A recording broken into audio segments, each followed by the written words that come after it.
Bismillahirrahmanirrahim. Assalamu alaikum viewers. My name is Sezulkan Bukhari. Please like, share and subscribe our channel ZB Chemistry. आज का जो हमारा topic है उसमें हमने न्यू चैप्टर को स्टार्ट करना है 5 चैप्टर को, और हमने उसके जो 5.2 टॉपिक है कि हमारे पास है laws related to the gases, उसमें हमने बॉयल लॉ को जो है वो स्टडी करना है। तो जब हम यहाँ पे बात करते हैं सबसे पहले कि बॉयल लॉ हमारे पास है क्या चीज़, तो यहाँ पे हम बात करेंगे 1662 के अंदर इन 1662 के अंदर रॉबर्ट बॉयल साइंटिस्ट थे। इन्होंने क्या किया, इन्होंने वर्क किया, इन्होंने एक बॉयल लॉ पेश किया। उस बॉयल लॉ के अंदर क्या था, इन्होंने क्या किया, इन्होंने 3 चीज़ों को, गैस की जो 3 प्रॉपर्टीज़ हैं उनको मद्देनज़र रखते हुए इन्होंने उन 3 चीज़ों पे वर्क किया।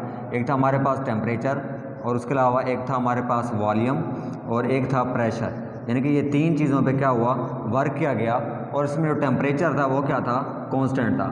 यानी कि बॉयल लॉ ने क्या किया, अपने लॉ के अंदर जो उसने टेम्परेचर था उसको वो उसने कांस्टेंट रखा। उसके अलावा उसने वॉल्यूम और प्रेशर के दरमियान क्या किया, उसने रिलेशन बताया। अब उस रिलेशन में हमारे पास क्या था, उसके डेफिनेशन बुक के अंदर दी हुई है, between the volume of the pressure of a gas at constant temperature he observe that volume of a given mass of a gas is inversely proportional to its pressure provided temperature remains constant. यानी कि वो कह रहा है given mass of gas, कि अगर हमारे पास कोई भी गिवन मास है किसी भी गैस का, तो उस पर क्या होगा, जो उसका प्रेशर होगा वो क्या होगा, इनवर्सली प्रोपोर्शनल टू वॉल्यूम होगा। या हम इसको इस तरह भी कह सकते हैं कि जो उसका वॉल्यूम होगा वो इनवर्सली प्रोपोर्शनल टू किसके होगा, प्रेशर के होगा। यहाँ पे हम लोग यहाँ पे ये वाली इक्वेशन उसने राइट की थी। अब इसमें हमारे पास गिवन मास ऑफ गैस का क्या मतलब है, यानी कि हम लोग यहाँ पे फर्ज कर लेते हैं कि हमारे पास एक कंटेनर है और यहाँ पर हमारे पास गैस दी हुई है, ठीक है। अब यहाँ पे अगर फर्ज कर लें कि 1 मोल गैस दी हुई है, तो ये हमारे पास गिवन है, यानी कि ये 1 जो मोल है ये चेंज नहीं होगा, यानी कि जो गिवन मास है वो गिवन मास ही रहेगा। अलबत्ता जो हमारे पास प्रेशर है या वॉल्यूम है वो चेंज होता रहेगा, और इसमें जो टेम्परेचर है वो भी क्या रहेगा, रिमेन्स कांस्टेंट रहेगा। यानी कि जो हमने यहाँ पे हीट देनी है या इसको टेम्परेचर देना है उसमें भी चेंजेस नहीं आनी चाहिए। अगर जो हमारे पास टेम्परेचर है वो चेंज हो जाएगा तो उसमें जो वॉल्यूम है हमारा उसमें भी फ़र्क आ सकता है, और जो प्रेशर है उसमें भी क्या आ जाएंगी, काफ़ी सारी चेंजेस आ जाएंगे। और उसके अलावा जब हम यहाँ पे डायरेक्टली प्रोपोर्शनल का रिलेशन जो ख़त्म करते हैं तो हमारे पास क्या आ जाता है, V इज इक्वल टू ये जो हमारे पास प्रोपोर्शनलिटी कांस्टेंट है ये K वो आ गया, और उसके अलावा हमारे पास सेम 1/P आ जाएगा। अब यहाँ पे जो V है, K जो है इधर जो है मल्टीप्लाई करेगा तो ये K ओवर क्या हो जाएगा, P। यानी कि ये हमारे पास क्या आ गई, इक्वेशन आ गई जिसमें हमने क्या किया, जो प्रोपोर्शनलिटी थी उसकी जगह हमने कांस्टेंट लगा दिया।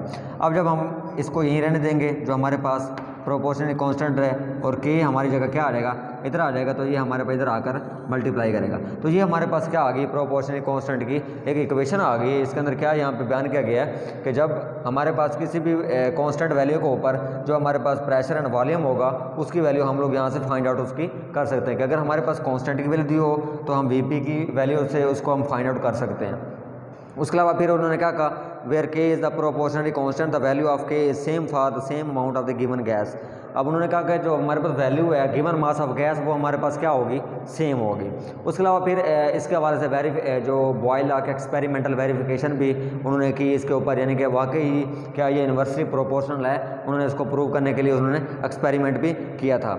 अब उनका वहाँ पर एक्सपेरिमेंट की जब हम बात करते हैं कि बॉयल लॉ की जो एक्सपेरिमेंटल वेरिफिकेशन है वो क्या थी, तो इसमें हमारे पास यहाँ पे जो एक्सपेरिमेंटल वेरिफिकेशन जब हम बात करते हैं तो उसने क्या लिया, या फर्ज कर लिया कि हमारे पास ये कंटेनर है, एक कंटेनर है, ठीक है, ये उसका क्या है, पिस्टन है, ये उसका क्या है, यानी कि ये मूवेबल पिस्टन है, ये ऊपर नीचे क्या कर सकता है, मूव कर सकता है। और इसके अंदर क्या हमारे पास हैं, गैस के मॉलिक्यूल्स हैं, ये हमारे पास क्या है, यहाँ पे गैस के मॉलिक्यूल्स हैं। और अगर यहाँ पे हम लोग यहाँ पे अप्लाई करते हैं यहाँ पे प्रेशर कितना, 2 एटमॉस्फेयर 2 ATM का जब हम यहाँ पे जो प्रेशर है वो अप्लाई करते हैं तो हमारे पास जो वॉल्यूम होगा वो क्या होगा, हमारे पास 1 डेसीमीटर क्यूब होगा, ठीक है। ये हमारे पास इधर क्या दिया हुआ है, हमारे पास यहाँ पे वॉल्यूम दिया हुआ है फर्स्ट का, कि हमारे पास 1 डेसीमीटर क्यूब होगा। उसके अलावा जब हम सेकंड क्या करते हैं, हम यहाँ पे एक और डायग्राम बनाते हैं, उसमें हमारे पास क्या है कि अगर यहाँ पे 2 का था और यहाँ पे हम क्या कर लेते हैं, हम यहाँ पे देते हैं 4 का, ठीक है।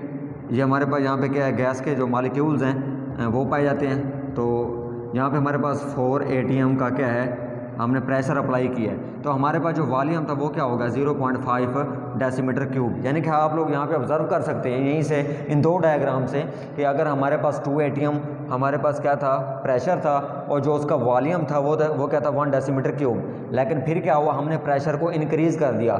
जब जैसे जैसे हमने प्रेशर को इंक्रीज़ किया इसके अंदर, वैसे वैसे जो गैस के मॉलिक्यूल्स के दरमियान जो स्पेसेस थे, इंटर मॉलिक्यूलर स्पेसेस थी, वो क्या होती गई, डिक्रीज़ होती गई। जैसे जैसे यहाँ पे स्पेसेस डिक्रीज़ होती गई इसकी, वैसे वैसे क्या होता गया, इनका जो वॉल्यूम है वो भी क्या होता गया, ऑलरेडी डिक्रीज़ होता गया। यहाँ पे आप लोग ऑब्जर्व कर सकते हैं जो पिस्टन था वो नीचे आ गया, क्योंकि हमने उसके ऊपर प्रेशर डाला है 4 एटमॉस्फेयर का, और जो उसका वॉल्यूम था वो क्या हो गया, इससे हाफ हो गया, 0.5 डेसीमीटर क्यूब हो गया।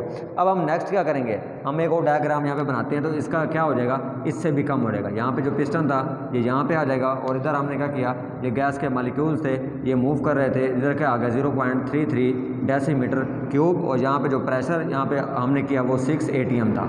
ठीक है, तो हमने यहाँ से भी ऑब्जर्व कर लिया ये 3 डायग्राम से कि जो वॉल्यूम है वो क्या होता जा रहा है, ऑटोमेटिकली डिक्रीज़ होता जा रहा है, जबकि जो प्रेशर है हमारे पास वो क्या होता जा रहा है, इंक्रीज़ होता जा रहा है। तो हमने ये वाली बात पहले ही डिस्कस कर चुके हैं कि जब हमारे पास 2 टर्म्स में से एक टर्म अगर हमारे पास इंक्रीज़ हो रही है और दूसरी उसके उलट है, यानी कि डिक्रीज़ हो रही है, तो ये हमारे पास रिलेशन क्या होगा, इन्वर्सली प्रोपोर्शनल होगा। तो ये बात उन्होंने कहा कि अपनी जो उन्होंने एनवायरनमेंट जो थी उसकी एक्सपेरिमेंटल वेरिफिकेशन में प्रूव कर दी।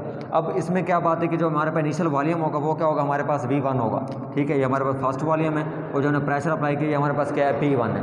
ये भी हमारे पास क्या है, यहाँ पे P2 है, और ये हमारे पास क्या है, यहाँ पे V2 है। ठीक हो गया, ये इस तरह यानी कि उन्होंने जो प्रेशर यहाँ पे अप्लाई किया वो हमने इस तरह इसको कर सकते हैं। तो ये बात वाकई यहाँ पे प्रूव होगी कि अगर हम प्रेशर जो है इंक्रीज़ करते जाएंगे तो जो वॉल्यूम होगा वो हमारा क्या होता जाएगा, डिक्रीज़ होता जाएगा, क्योंकि ये दोनों क्या हैं, एक दूसरे के इन्वर्सली प्रोपोर्शनल है।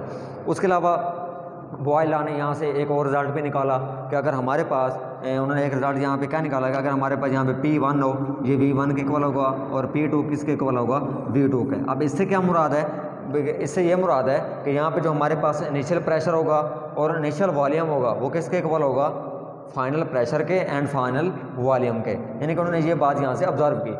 अब हमने बॉयल लॉ में ये डिस्कस किया कि हमारे पास क्या है, इन्वर्सली प्रोपोर्शनल है, और इसमें हमारे पास आप लोगों ने देख लिया होगा कि जस्ट हम यहाँ पे प्रेशर का और वॉल्यूम का तज़किरा कर रहे हैं, जबकि जो टेम्परेचर हमारे पास वो क्या है, कांस्टेंट है। तो यही था बॉयल लॉ जो हमने आज का हमारा टॉपिक था। उन्होंने बॉयल लॉ ने यही अपनी स्टेटमेंट में बताया था कि जो हमारे पास टेम्परेचर होगा वो हमेशा क्या रहेगा, इनमें कांस्टेंट रहेगा, जबकि जो हमारे पास प्रेशर है, जो वॉल्यूम है, उनका क्या होगा, आपस में रिलेशन होगा, और उनका रिलेशन कैसा होगा, वो रिलेशन इन्वर्सली प्रोपोर्शनल होगा। यानी कि अगर एक चीज़ हमारे पास इंक्रीज़ हो रही है तो जो दूसरी चीज़ होगी वो हमारे पास क्या हो जाएगी, ऑटोमेटिकली डिक्रीज़ हो जाएगी। और उसके अलावा उन्होंने एक यहाँ से और भी रिजल्ट निकाला कि जो हमारे पास इनिशियल प्रेशर होगा वो इनिशियल जो हमारे पास वॉल्यूम होगा, और उसके अलावा जो हमारा final pressure and final volume होगा वो दोनों आपस में क्या होंगे, इक्वल होंगे। तो ये था आज का हमारा टॉपिक बॉयल लॉ। इससे जो नेक्स्ट टॉपिक है वो हम चार्ल्स लॉ जो है वो डिस्कस करेंगे। ठीक, थैंक यू, अल्लाह हाफिज़।